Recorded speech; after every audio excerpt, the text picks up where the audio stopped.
Nowadays, it's not uncommon for relatives to live together, but also be affiliated with different gangs. We are in the heart of Warner Robins. If you take a look over my left shoulder, just over here, you can see exactly where 22 train cars derailed. Just take a look at what is left. 2 bullet holes right here at the front of the apartment window, but also earlier today, there was a car that had some damage too. The music is loud and the doors open just after 7 o'clock, and as you can see, there are quite a few people that are already here. All eyes are truly on Georgia right now, and the people in this room know it. Warnock ran on the fact that Herschel Walker was not fit for the job.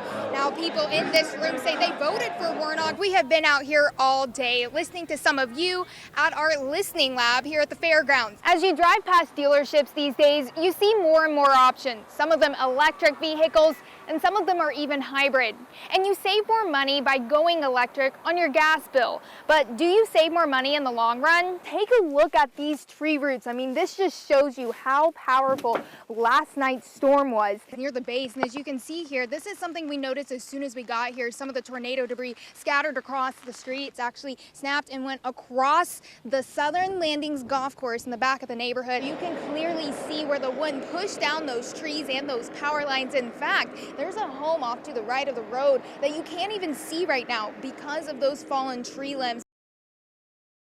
Just 10 days into his stint on death row, prisoner Ricky DuBose has been found dead inside his cell. Thank you for joining us. I'm Molly Jett. New information tonight in a story we've been following. The Georgia Department of Natural Resources has identified the missing person from yesterday's boating accident at Lake Tobesofsky. Macon-Bibb County deputies are investigating after finding a dead man last night. According to the Bibb County Sheriff's Office, deputies found 32-year-old Dontarius Holloway dead inside a home on Windward Drive. This weekend, more than 50 million Americans on alert for dangerous heat, with triple-digit weather being felt across at least 15 states.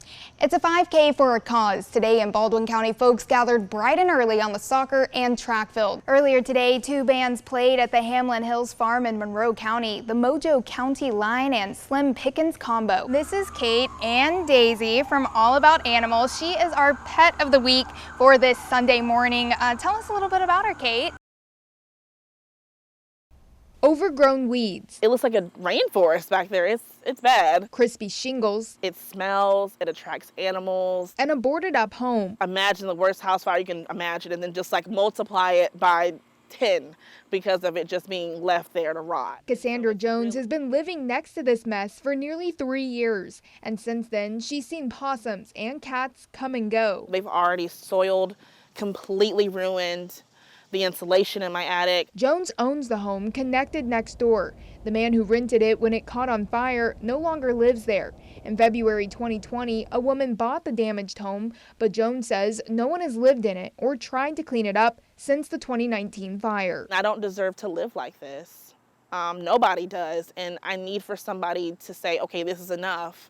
We're going to make sure that this is taken care of. When the fire happened, she could have left and taken a cash payout from her insurance provider, but she said she stayed and fixed her side. My mom was never able to afford to buy a house. She was a single parent, and it was really important to me that I bought a house in her memory. I wanted to make sure that I was a homeowner, even if she couldn't be. And so being here means a lot to me. It's just fulfilling that promise to her. Jones says she reached out to the city of Warner Robins several times, and so far, nothing has changed next door. Somebody has to understand that that isn't okay and that this needs to be worked as efficiently as possible and that I do need to be kept in the loop as to what's going on. Bus drivers started taking Bibb County students back to school a week ago, and this year the district is transporting about 8,000 students a day. You can train anybody to drive a bus, but that don't mean they'll stay. Enos Curry has been driving students for more than 20 years. I instill in them daily what it is to be respectful, what it is to be disciplined and follow rules. All of these school buses behind me are nothing without the person behind the wheel. And for Curry, there's a special reason why he chooses to do this every day. I know what it felt like when I experienced it. So on the bus, so I know that I don't want any of my children to ever feel like they're being bullied. Right now, Bibb County has 136 drivers. You're not just driving.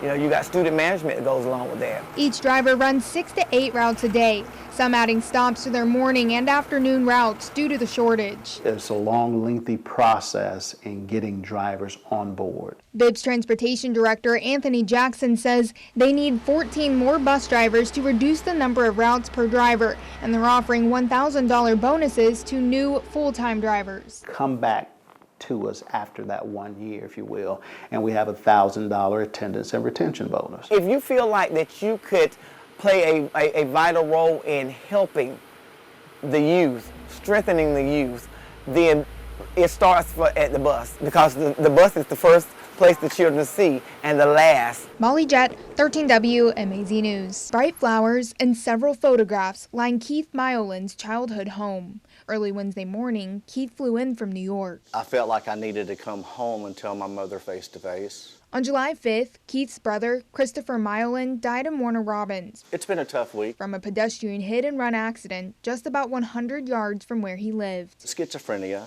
hit him at a young age, and that was life-changing for Chris. It was life-changing for the family. We began to see a side that none of us ever expected.